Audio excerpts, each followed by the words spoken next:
सबसे पहले इसमें अपने दो कारण देखे थे 1857 क्रांति के, कारण ए और कारण बी। ए में अपन ने देखे थे यहाँ पर तात्कालिक कारण। तात्कालिक कारण जो है वो था चर्बीयुक्त कारतूस, जो P53 नंबर है उसका। तो वो जो चर्बीयुक्त कारतूस है वो चालू किए गए थे, और पुरानी जो है ब्राउन बेस राइफल है उनको बंद कर दिया गया। तो यहाँ पर नए जो है एनफील्ड राइफल लाए गए थे, एनफील्ड राइफल। तो ये तो हो गया इसका तात्कालिक कारण। और इस राइफल में गाय और सुअर की क्या लगी थी? चर्बी। और उस गाय और सुअर की चर्बी लगी होने के कारण इसका जो है विरोध हुआ, और सबसे ज्यादा जो विरोध है वो बैरकपुर में इसका देखा गया, बैरकपुर यूपी। वहां पर मंगल पांडे सैनिक था। मंगल पांडे ने इसका व्यापक विरोध किया और बाद में इन्हें फांसी दे दी गई।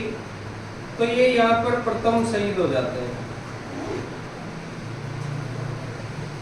क्रांति के प्रथम शहीद कौन हो जाते हैं? मंगल पांडे। दूसरा पॉइंट आता है कि इसके वास्तविक कारण क्या थे? वास्तविक कारण, वास्तविक कारण में सबसे पहले अगर हम बात करें तो अंग्रेजों की जो नीतियां थी वही इसका वास्तविक कारण था। सबसे पहले जो है अपने अंग्रेजों की नीतियां, अंग्रेजों की नीतियां। अब इसमें कौन कौन सी नीति है? तो यहाँ पर डलहौजी जो है इनकी है हड़प नीति। डलहौजी की जो हड़प नीति है इसमें दो रूल थे, एक गोद निषेध और एक था कुशासन। उसके बाद में आता है, इससे पहले वेले जली की जो है सहायक संधियों की नीति।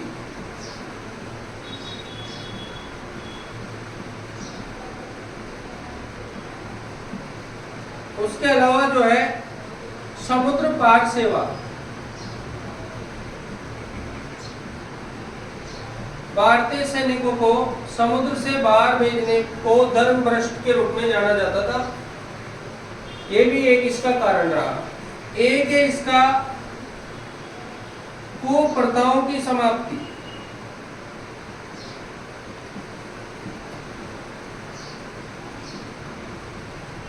यहाँ पर अनेक कुप्रथाएं चल रही थी, जिनमें अपने एक सती प्रथा थी, 1829 में इस पर रोक लगी। एक यहाँ पर दास प्रथा थी, 1843 में इस पर रोक लगी। इसी प्रकार विधवा पुनर्विवाह यहाँ शुरू हुआ 1856 में ईश्वर चंद्र विद्यासागर के प्रयासों से। तो यहाँ पर ऐसी जो कुप्रथा, इसके अलावा ठगी प्रथा थी, ठगी प्रथा, ऐसी जो कुप्रथाएं थी इनको बंद करने से भी भारतीय लोग क्या हुए? नाराज हो गए। और ये भी एक यहाँ पर कारण था। तो ये इसके अनेक वास्तविक कारण थे, पर तात्कालिक कारण क्या था? Enfield rifle. अब कारण के बाद में आते हैं अपन प्रतीक क्यों। इस क्रांति का प्रतीक क्या बनाया गया था? हाँ, तो इसका रोटी और कमल इसका क्या बनाया गया था? प्रतीक बनाया गया था। या फिर उसको अपन चपाती भी बोल सकते हैं। ये एक तरह से संदेश के रूप में भी यूज होता था, यानी कि उस समय जब टिफिन में रोटी जाती थी अंदर, तो उसमें कागज भी पैक कर दिया जाता था और उनको अंदर वालों को सूचनाएं मिलती थी। तो ये एक संदेश के रूप में भी प्रतीक थे, रोटी और कमल। क्रांति का जो प्रारंभ होता है वो कहां से होता है? क्रांति का जो प्रारंभ होता है, प्रथम केंद्र तो बैरकपुर था, लेकिन क्रांति का जो व्यवस्थित प्रारंभ होता है वो होता है मेरठ से। और मेरठ का पड़ता है यूपी। उसके बाद आती है कि क्रांति का जो डेट था, निर्धारित डेट जो था, फिक्स डेट जो था वो था 31 मई। क्या था, 31 मई को क्रांति होनी थी, लेकिन इसका जो प्रारंभ हो गया वो 10 मई को ही हो गया। ये भी एक यहाँ पर पहले रहेगी योजना तो कब की है और उससे पहले ही कोई काम शुरू हो जाता है, तो कहीं ना कहीं जल्दबाजी हो गई और व्यवस्थित प्लानिंग जो है यहाँ पर नहीं रही। ये सबसे बड़ा फेलियर रहा। उसके बाद जो है प्रारंभ हो गया इसका 10 मई को। इसकी योजना जो है वो माना जाता है कि लंदन में तैयार हुई, टेम्स नदी के किनारे। और यहाँ पर जो है 2 व्यक्ति, एक अजीमुल्ला और एक जो है रंगोजी बापू, इनके द्वारा ये योजना बनाई गई, क्रांति की योजना, जिसमें एक नाम क्या आता है, अजीमुल्ला आता है और एक क्या आता है, रंगोजी बापू आता है। तो योजना की डेट क्या थी, 31 मई, और प्रारंभ कब हो गया, 10 मई को। कहां से हो गया, मेरठ। धीरे धीरे क्रांति इधर उधर फैल गई। तो यहाँ पर हमें कुछ डेटे याद रखनी है, जैसे एक तो 10 मई, 10 मई को क्या है, ये तो लिखी रखा है।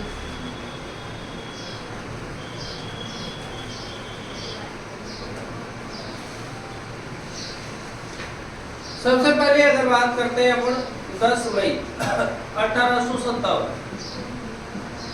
कौन सी बात हुई, क्रांति की शुरुआत हुई, कहां से हुई, मेरठ से हुई। मई से पहले आता है मार्च, 29 मार्च 1857। कितनी मार्च, 1857। यहाँ पर बैरकपुर में क्या हुआ, बैरकपुर में विद्रोह हुआ, मंगल पांडे के साथियों ने विद्रोह किया। 34वीं एनआई जो थी यहाँ पर, 34वीं एनआई के द्वारा यहाँ पर विद्रोह किया। 8 अप्रैल को क्या हुआ, 8 अप्रैल 1857 को पांडे जी को क्या दे दी गई, फांसी। कौन सी जगह मिली, मंगल पांडे जी को जो फांसी मिली है वो कहां पर दी गई, इस पे चर्चा करना पड़ेगा अपने को। क्या ग्वालियर है, क्या कानपुर है, दोनों में से।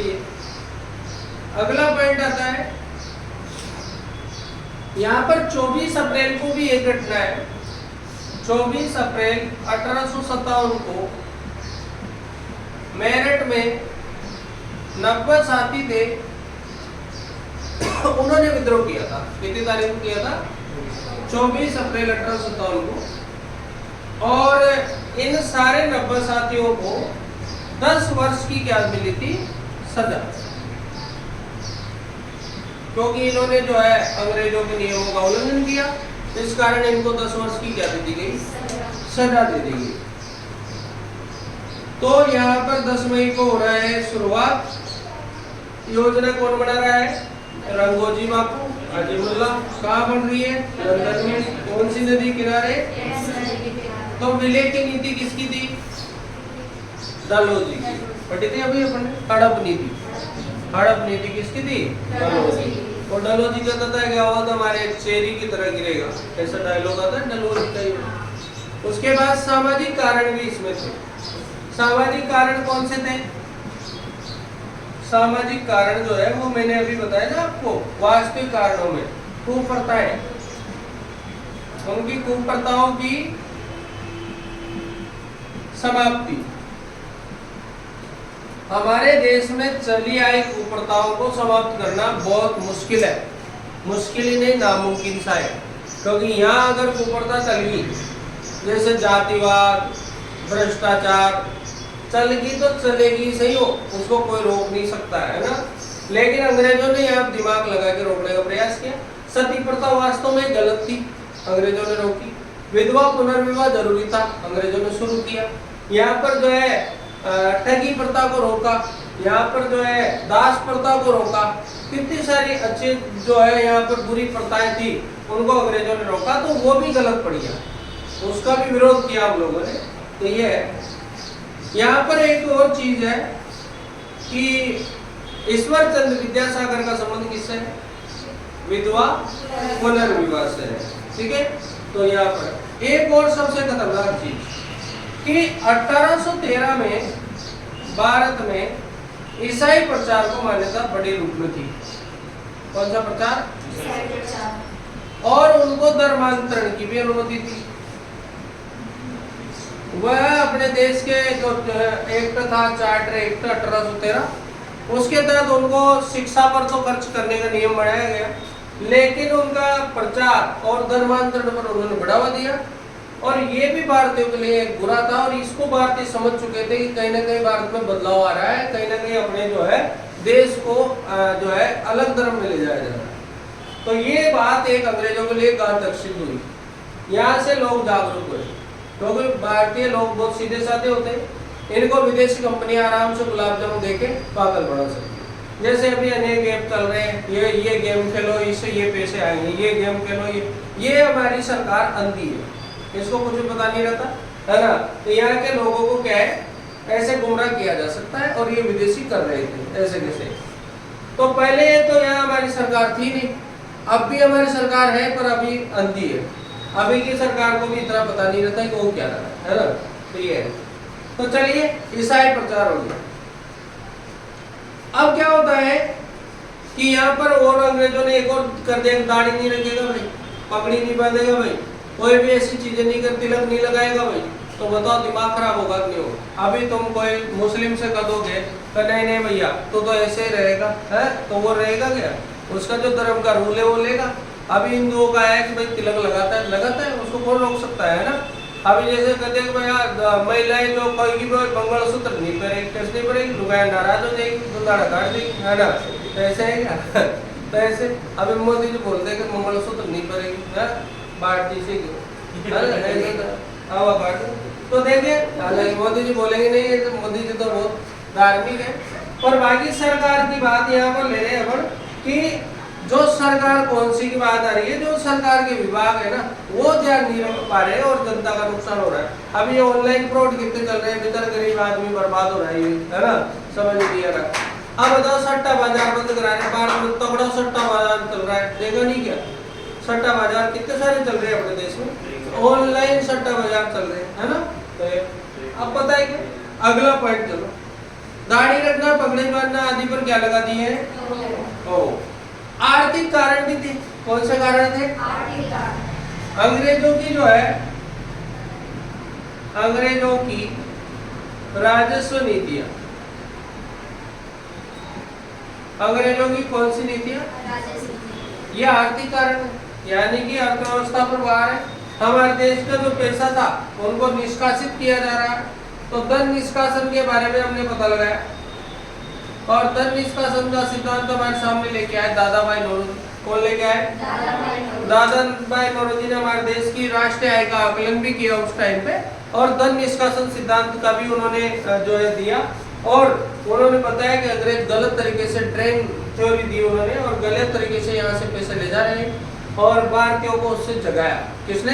दादा भाई नौरोजी। हालांकि दादा भाई नौरोजी ईरान के रहने वाले थे, ईरानी थे, फारसी थे वो तो, लेकिन उन्होंने भारतीयों को जगाया। दादा भाई नौरोजी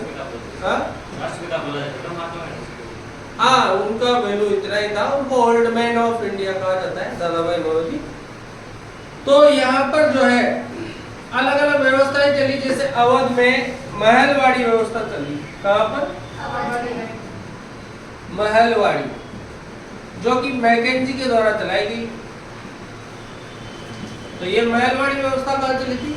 अवध में चली थी। किसके द्वारा चलवाई गई थी? मैकेंजी के द्वारा। इसी प्रकार से रेतवाड़ी, इसी प्रकार से जो है जमींदारी, ऐसी प्रथाएं यहाँ पर चल रही थी, और किसानों का क्या हो रहा था? शोषण हो रहा था। तो एक तो हो गई महलवाड़ी, एक हो गई रेतवाड़ी, और एक हो गई अपनी जमींदारी। इस प्रकार से ये व्यवस्थाएं चल रही थी, ये सब शोषण की व्यवस्थाएं थी। इनमें से आपको एक क्वेश्चन मिल सकता है पेपर में, सबसे ज्यादा कौन सी चल रही थी इन तीनों में से? पूरे भारत में 51% क्षेत्रफल कौन सी थी? ये प्रश्न लिख लो आप। इन तीनों में से 51% भूभाग पर कौन सी थी? ये तीन ऑप्शन है। 51% भूभाग पर कौन सी थी?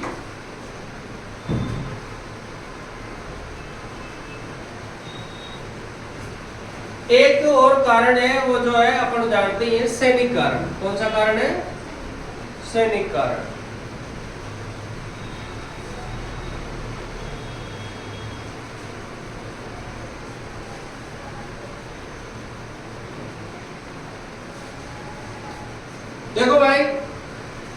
सैनिक कारण का मतलब वही है जो मैंने पहले बता दिया आपको कि सेना में दो तरह की बातें थी। पहली बात तो ये थी कि सेना में हमारे पद जो है वो बहुत डाउन थे। उच्च पद अंग्रेजों के पास थे और निम्न पद किसके पास थे? हमारे पास थे। तो उच्च पद पर कौन होते थे? अंग्रेज होते थे और बाकी पर जो है भारतीय होते थे। उसके अलावा एक जो लफड़ा था पद का तो था ही सही, उसके अलावा एक था वेतन का। वेतन में भी भेदभाव था, इनको ज्यादा था, अपने को कम वेतन मिलता था, तो ये भी लफड़ा था। इसके अलावा एक मामला था समुद्र पार सेवा का। समुद्र पार सेवा, भारतीयों को जबरन समुद्र पार सेवा में भेज दिया जाता था, जहाँ से उनका धर्म भ्रष्ट, क्योंकि वहाँ खाना पीना अलग था और उनका धर्म भ्रष्ट कर देने से अंग्रेजों को ये फायदा होता था कि वो उनके ग्रुप में आ जाते थे, तो इसलिए ये बहुत बड़ा लफड़ा था।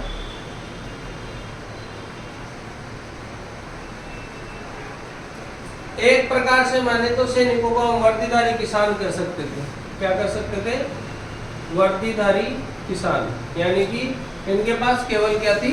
वर्दी थी और ये किसान ही थे, अंग्रेजों के ग्वाल थे। कौन? सैनिक। तो ये सैनिक वाला। अब आते स्थान, क्रांति के प्रमुख स्थान। कहाँ के? क्रांति के प्रमुख स्थान। तो देखो प्रमुख स्थान की बात करें तो सबसे पहले हम इस नक्शे में इनको डालते हैं। देखो सबसे पहले अपना जो स्थान आता है वो आता है मेरठ। कहाँ पड़ता है? मेरठ पड़ता है यूपी में। कौन सी जगह पड़ता है? यूपी में। यहाँ पर क्रांति का क्या हुआ? प्रारंभ हुआ। क्रांति का प्रारंभ कौन सी जगह हुआ? एक जगह आती है अपने पास बैरकपुर, और ये प्रारंभ किसने किया? तो धन सिंह गुर्जर ने। किसने किया? यहाँ पर आता है अपना कौन सा? बैरकपुर। ये कहाँ है? यूपी में। यहाँ पर जो है प्रथम घटना घटी। कौन सी जगह? 29 मार्च 1857 को। मेरठ से क्रांतिकारी कहाँ है? दिल्ली। तारीख क्या आ जाएगी? 10 मई है तो 10 मई यहाँ है तो यहाँ क्या आ जाएगी? 11 या 12 मई। 11 या 12 मई को दिल्ली के जो शासक थे उनका नाम था बहादुर शाह जफर सेकंड। इन बहादुर शाह जफर सेकंड को क्रांति का क्या बना दिया जाता है? नेता पूरे भारत का। और इनके सेनापति का नाम था बख्त खान। क्या नाम था? बख्त खान। हालांकि बहादुर शाह जफर जो है केंद्रीय लीडरशिप नहीं कर पाए और बाद में जो हुमायूं का मकबरा है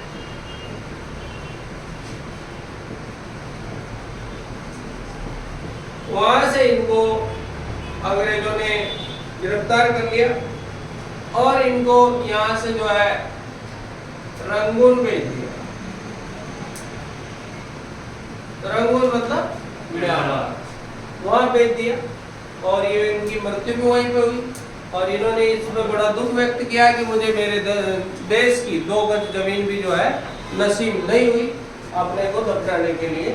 तो ये बहादुर शाह जफर जो है, जफर नाम से क्या लिखते थे? कविताएं लिखते थे, शायर थे। क्या थे ये? कौन से मुगल राजा शायर थे? बहादुर शाह। इनके सेनापति कौन थे? यहाँ पर जो है दिल्ली में जो गिरफ्तार किया है उन व्यक्तियों का नाम था निकलसन और हडसन। निकलसन और हडसन।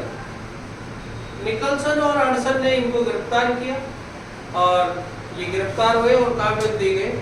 रंगून में। तो कितने मुगल शासकों की कब्र भारत के बाहर है? तो एक तो बाबर की है, एक जो है हुमायूं की है और एक किसकी है? बहादुर शाह जफर की। हुमायूं की तो दिल्ली में है ना। एक उसकी जहांगीर की, बाबर की, एक जहांगीर की और एक किसकी है? इसकी है। तीनों की भारत से बाहर है। ठीक है। उसके बाद क्रांति आगे बढ़ी और क्रांति चली लखनऊ की ओर। लखनऊ पड़ता था अवध के अंडर में। किसके अंडर में? अवध एक था सेंट्रल स्टेट बोल सकते हैं अवध को, बफर स्टेट था अवध। अवध क्या था? बफर स्टेट था। और बफर स्टेट में पड़ता था। तो अवध के जो नवाब थे उनकी तो मृत्यु हो गई और उनके एक बच्चे थे जिनका नाम था बिरजिस कादिर। बिरजिस कादिर। और यहाँ पर बात आती है कि अवध की जो यहाँ पर लखनऊ को देख रही थी उसका नाम था बेगम हजरत महल। बेगम हजरत महल। बेगम हजरत महल को महक परी कहा जाता है। क्या कहा जाता है? महक परी कहा जाता है। जबकि वो जो झांसी की रानी लक्ष्मीबाई है उनको महल परी कहा जाता है। तो यहाँ पर ब्रिटिश कादिर जो थे और यहाँ बफर स्टेट था। अवध अंग्रेज ने हड़प भी लिया था। अवध पर 1856 में कुशासन का आरोप लगा दिया था। कौन सा आरोप लगा दिया था? और कुशासन का आरोप लगा करके यहाँ पर, क्योंकि बच्चा पैदा हो गया था इनके, तो अब गोद निषेध तो लगा नहीं सकते हैं, तो फिर गोद निषेध की जगह कौन से लगा दिया? कुशासन लगा दिया। तो अंग्रेज साम दाम दंडभेद का यूज करते थे और उन्होंने इस प्रकार से जो है अवध को अपने पक्ष में लेने का प्रयास किया। और यहाँ पर जो है कैंपबेल जो थे अवध में, कौन थे? लखनऊ में कैंपबेल। तो ये जो कैंपबेल थे इन्होंने यहाँ पर दमन किया। और ये जो बेगम हजरत महल है ये कहाँ चली गई? नेपाल। कौन सी जगह चली गई? नेपाल। तो ये बात कर कहाँ चली जाती है? नेपाल चली जाती है। तो एक कहाँ गए थे? रंगून। और ये कहाँ चली गई? नेपाल। अब इसके बाद में बात आती है अपने कानपुर की। कानपुर कहाँ पड़ेगा? यूपी में पड़ेगा। कानपुर कहाँ पड़ेगा? कानपुर। नाना के संग केली थी। तो यहाँ पर कौन थे? नाना साहेब। नाना साहेब को इतिहास में धोंधू पंथ के नाम से जाना जाता है। किस नाम से जाना जाता है? धोंधू पंथ के नाम से जाना जाता है। इनके सेनापति का नाम तात्या टोपे। उनको इतिहास में रामचंद्र पांडुरंग के नाम से जाना जाता है। यहाँ पर जो है बात आती है कि तानसेन का भी नाम सुना होगा आपने। तानसेन को रामतनु पांडे के नाम से जाना जाता है। तानसेन का मकबरा ग्वालियर में। यहाँ पर बात आती है कि नाना साहेब, तो नाना साहेब से अंग्रेजों का यहाँ पर एक पहले से मामला बिगड़ा हुआ था और इनकी पेंशन तक बंद करने की बात चल रही थी। तो यहाँ पर इधर पेंशन और इधर पद बंद, इधर मुगल शासक का पद बंद और इधर इनकी पेंशन बंद। तो ये सब टेंशन में ही थे। तो यहाँ पर इनकी एक जो है नाना साहब की छवि ली, क्या नाम था उसका? लक्ष्मीबाई। झांसी। कौन सी जगह की थी? झांसी की। झांसी की रानी कौन थी? झांसी की रानी लक्ष्मीबाई। क्या बोलते हैं? नाम बोलो। कौन सी परी बोलते हैं? महल परी। महल परी कहा जाता है लक्ष्मीबाई को। और इनका विवाह ग्वालियर में हुआ था। कब हुआ था? ग्वालियर के राजा कौन थे जिनसे विवाह हुआ था? गंगाधर राव। गंगाधर राव से विवाह हुआ और इनके एक बच्चा गोद लिया, उसका नाम था दामोदर। इनके घोड़े का नाम क्या था? लक्ष्मीबाई का पवन घोड़े का नाम था। तो ये सब बातें हैं। अब यहाँ से लक्ष्मीबाई का युद्ध होता है और फिरोज से ये लड़ती है कालपी नामक स्थान पर। फिरोज एक अंग्रेज है।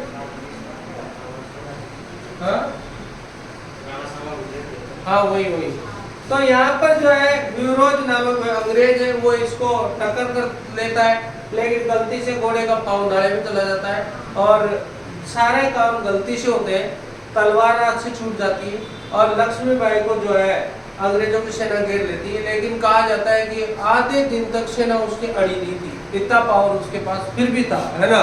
तो खूब भयंकर लड़ाई होती है और लास्ट में फिरोज कहता है कि इन सारे क्रांतिकारियों में अगर कोई मर्द थी तो वो कौन थी? लक्ष्मीबाई थी, यानी हिरोज ने लक्ष्मीबाई को क्या कहा, मर्दानी कहा। तभी तो कहते खूब लड़ी मर्दानी हो तो झांसी वाली रानी थी। तो सुभद्रा कुमारी चौहान ने उस पर कविता लिखी लक्ष्मीबाई के ऊपर, तो वो थी। यहाँ पर झांसी के बारे में अपन ने देखा। उसके बाद में आता है अपना बरेली। ये भी कहाँ पड़ता है बताओ, यूपी में पड़ता है, यूपी में। तो इधर ले लेते हैं बरेली। बरेली की बर्फी आती है ना मूवी, तो ये यूपी में जो उनका गिर गया था यहाँ पे, तो ये बरेली कहाँ पर है, यूपी में है। और यहाँ पर जो थे खान बहादुर खान, कौन थे, खान बहादुर खान, खान बहादुर खान थे। और यहाँ पर जो दमन किया वो किया विंसेंट अय्यर ने दमन किया। तो यहाँ पर विंसेंट, बस इतना सा याद रखना बरेली में। तो किसने दमन किया, विंसेंट अय्यर ने यहाँ पर दमन किया। उसके बाद आता है फैजाबाद, ये भी यूपी में ही है। फैजाबाद जो है अयोध्या का नाम पहले पढ़ रहा था, फैजाबाद। तो यहाँ पर जो है फैजाबाद में मौलवी अहमदुल्ला, ये इन्होंने लीडरशिप की, मौलवी अहमदुल्ला ने। और इनको इतिहास में, और यहाँ पर दमन किसने किया था, या इनको डंका शाह कहा जाता है। क्या कहा जाता है, डंका शाह कहा जाता है। और यहाँ पर रेनाड ने इसका क्या किया था, दमन किया था। ये हमें ध्यान रखना है, फैजाबाद में दमन करने वाला व्यक्ति कौन था, रेनाड। ये अपने काम का पॉइंट बन सकता है। इसके बाद आते हैं अपना डंका शाह किसे कहा जाता है, मौलवी अहमदुल्ला को। झांसी में कौन थी, लक्ष्मीबाई। जगदीशपुर और आरा की बात आती है, तो जगदीशपुर पड़ता है बिहार में और आरा भी पड़ता है कहाँ, बिहार में। यहाँ पर कुंवर सिंह जो कि सबसे बुजुर्ग थे इस क्रांति के, वो यहाँ पर नेतृत्व कर रहे थे जगदीशपुर या आरा में। कौन थे, कुंवर सिंह। और यहाँ पर टेलर जो है उसने दमन किया था, टेलर और अय्यर ने, टेलर और अय्यर ने क्या किया था, दमन किया। इसके बाद में बात आती है अपने लास्ट जो है सतारा। सतारा महाराष्ट्र में पड़ता है, दक्षिण में स्थान है ये सतारा। और यहाँ पर जो है रंगोजी बापू ने यहाँ पर क्रांति की थी। इसके अलावा जो पटना की बात आती है, कौन सा पटना में, पटना को बताया था कुछ, पटना बिहार में, पर उसमें अलग आएगा। गोरखपुर में, पटना में, इधर अपने मेवात में तो चौधरी यासीन खान आएगा, है ना। तो ये छोटी छोटी जगहों के अलग अलग लोग आएंगे। तो यहाँ पर पटना में पीर अली का नाम आएगा, लिख लो भले से आदमी, पटना में आएगा पीर अली। और अपने मेवात में आएगा चौधरी यासीन।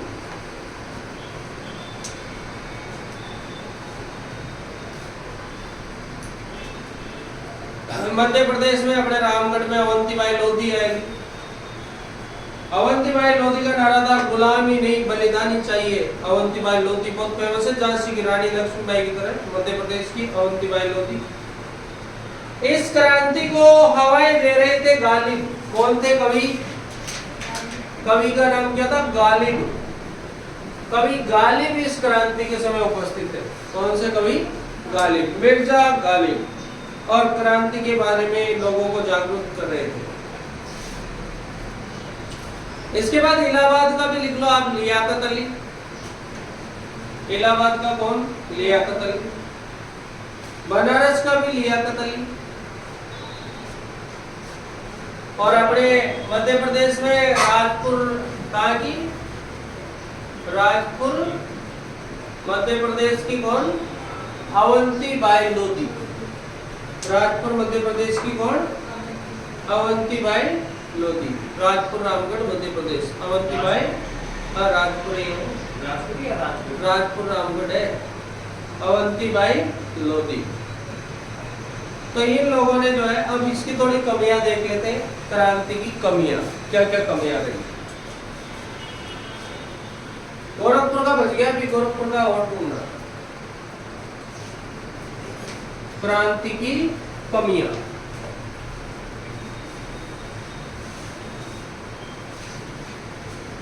क्रांति की क्या आ रही है अब, कमियां।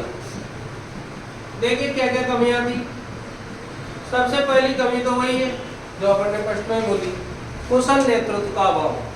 देखो, कुशल नेतृत्व का अभाव।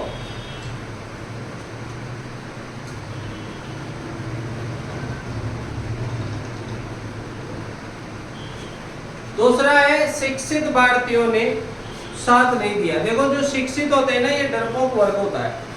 जितना ज्यादा पढ़ा लिखा आदमी होगा उतना ही डरपोक होगा। तो ये जो शिक्षित वर्ग थे, इन्होंने क्रांति में जो है साथ नहीं दिया। ठीक है, तो इस प्रकार से शिक्षित भारतीयों का। एक और है कि एकता का अभाव। भारत में कौन सा अभाव था? एकता का अभाव। और दक्षिण भारत और पूर्वी भारत में विद्रोह की ज्वाला नहीं फैली।